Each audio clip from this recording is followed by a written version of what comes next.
les territoires ultramarins. C'est quoi le point commun de tous les territoires ultramarins sauf un? Rosalie? Ce sont tous des îles à part la Guyane. Tous des îles à part la Guyane.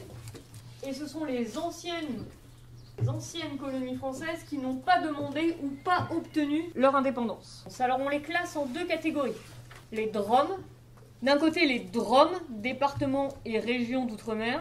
Alors dans les DROM, on a la Guadeloupe, la Martinique, la Réunion, la Guyane et Mayotte. Dans les DROM, à quelques petites exceptions près, le droit et le fonctionnement est le même qu'en France métropolitaine. Les DROM, départements et régions d'outre-mer, ceux que je viens de vous citer, ils ont les mêmes lois et le même fonctionnement que vous, ici, à quelques petites exceptions.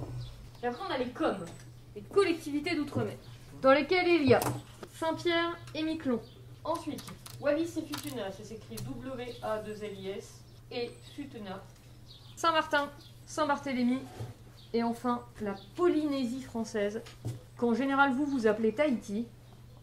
Et en fait, Tahiti, c'est qu'une île dans l'ensemble de toutes les îles que sont la Polynésie française.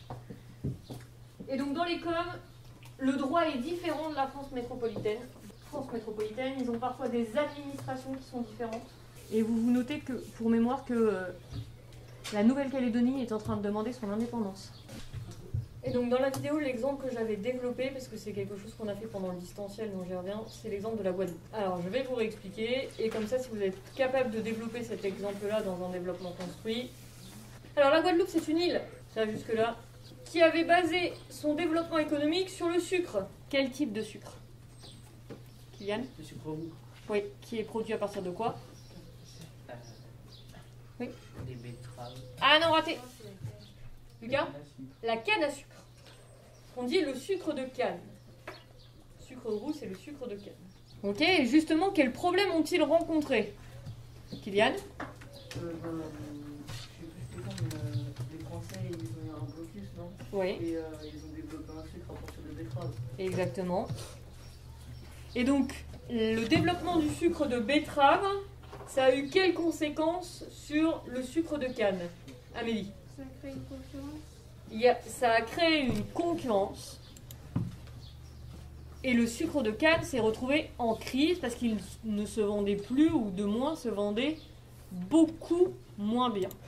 Donc vous pouvez vous noter que pendant des dizaines d'années, la Guadeloupe était une économie d'exportation. Elle envoyait à l'étranger la majorité de ce qu'elle produisait. Alors le sucre, il était produit grâce à qui au 19e siècle, enfin jusqu'en 1848? Oui. Aux esclaves. Alors à partir de 1848, il y a abolition de l'esclavage, on commence à payer les gens, mais c'est une population descendante d'esclaves qui produit. Lucas? Et du coup, là, maintenant, ça ne vend plus le sucre. C'est la Guadeloupe qu'on fait du roi. Oui. Ouais, on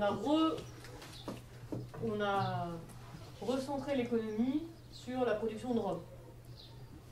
C'est-à-dire les grands sucriers, ils continuent à produire du sucre, mais c'est pas du sucre pour le vendre sous forme de sucre, c'est pour le vendre sous forme d'alcool distillé de sucre, c'est-à-dire le rhum.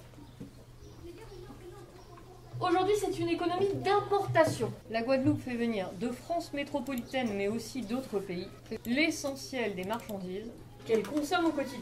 Même les produits alimentaires. Alors, pourquoi même les produits alimentaires? Parce qu'il y a eu ce qu'on a appelé, je vous en parlais dans la vidéo, mais je vais le redévelopper, le scandale du chlordécone. Alors, en Guadeloupe, on faisait pousser beaucoup de bananes. Vous voyez tous à quoi ça ressemble un bananier? Oui. Bien. Le problème du bananier, c'est qu'il était attaqué par un insecte qu'on appelle le charançon du bananier, qui fait que ça lui mange ses racines. Et l'arbre, il tombe. Et donc dans les années 70, dans les années 60, il y a un laboratoire américain qui a développé une molécule qui s'appelle le chlordécone, et on s'est rendu compte que quand on mettait ça au pied des bananiers, ça les protégeait contre le charançon. Alors, ça tuait les charançons, mais ça ne faisait pas que tuer les charançons. Alors, ça va pas dans les bananes, par contre ça pourrit les sols et les nappes d'eau.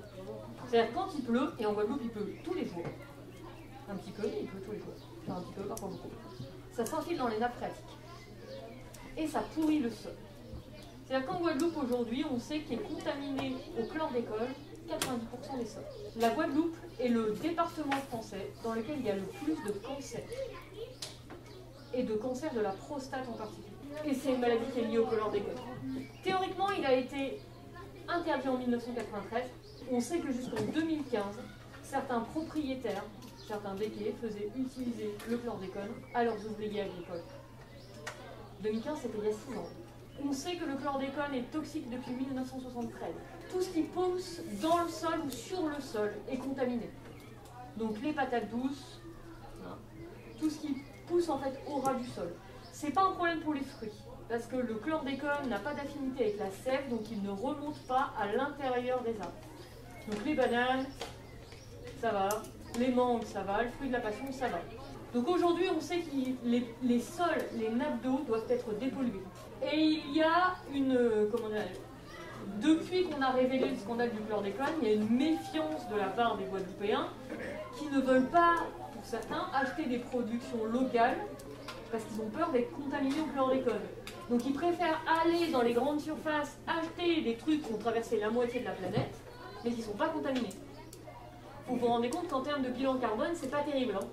La Guadeloupe dépend très fortement de la métropole. Elle a un taux de chômage et un taux de pauvreté plus élevé que la France métropolitaine. Pourtant, elle est plus riche que ses voisins directs et plus développée. En gros, en Guadeloupe, il y a 1 jeune sur 3 qui est au chômage. La Guadeloupe est donc en décalage avec sa métropole. En décalage avec sa métropole, plus pauvre, moins développée, et avec ses voisins, plus riches, plus développés. La Guadeloupe, c'est un territoire qui est entre deux. C'est-à-dire que par rapport à la France, elle est moins riche et moins développée, mais elle en est très éloignée géographiquement. Il y a 14 000 km entre la France et la Guadeloupe. Mais ça appartient à la France. Par contre, tu prends toutes les îles qui sont autour, elle est beaucoup plus riche et beaucoup plus développée que toutes les îles qui sont autour, à l'exception de la Martinique qui fait partie de la France aussi. Donc en fait, c'est un espace particulier. Tous les territoires d'outre-mer, en fait, ils sont dans une situation compliquée qui fait que par rapport à la France, ils sont pauvres, clairement, et par rapport à leurs voisins, ils sont très riches. Du coup, ils attirent. C'est encore plus le cas en Guyane. Pourquoi? Parce que la Guyane, c'est pas une île. Donc ils attirent des migrants en provenance des autres pays, du Brésil, de l'Équateur. On vient s'installer en Guyane parce que la Guyane, c'est la France, ça a l'air très riche. C'est vrai. Par rapport à d'autres pays qui sont juste à côté, c'est très riche. Par rapport à la France, si vous allez dans certains coins de la Guyane, ça va vraiment vous sembler être le tiers-monde. Alors ça dit, en Guadeloupe, le réseau d'eau est tellement pourri qu'il y a des fois où il y a des coupures d'eau et ça peut durer 2 ou 3 jours. En fait, les canalisations sous terre, elles sont en très mauvais état, donc par moment, en fait, elles cassent. Mais c'est parce qu'on met pas assez d'argent pour les entretenir correctement. Pour schématiser, la Guadeloupe n'a pas de sous, donc elle ne peut pas le faire. Ce serait la métropole qui devrait investir, mais comme c'est loin, on s'en fout. En même temps, la Guadeloupe, c'est un département français. On aurait un département français où on a 90% des sols qui sont pollués avec un produit chimique, on en entendrait parler tous les jours. Ça ferait un scandale à la télévision. Là, les départements d'outre-mer, c'est loin, ça ne nous intéresse pas trop. C'est un peu dommage parce que c'est des populations qui du coup se sentent vraiment délaissées par la métropole. Donc vous notez que ce décalage fait que les départements et régions d'outre-mer attirent des populations des pays voisins qui espèrent vivre une vie meilleure. La métropole investit dans le développement d'infrastructures, mais le décalage avec la métropole reste important.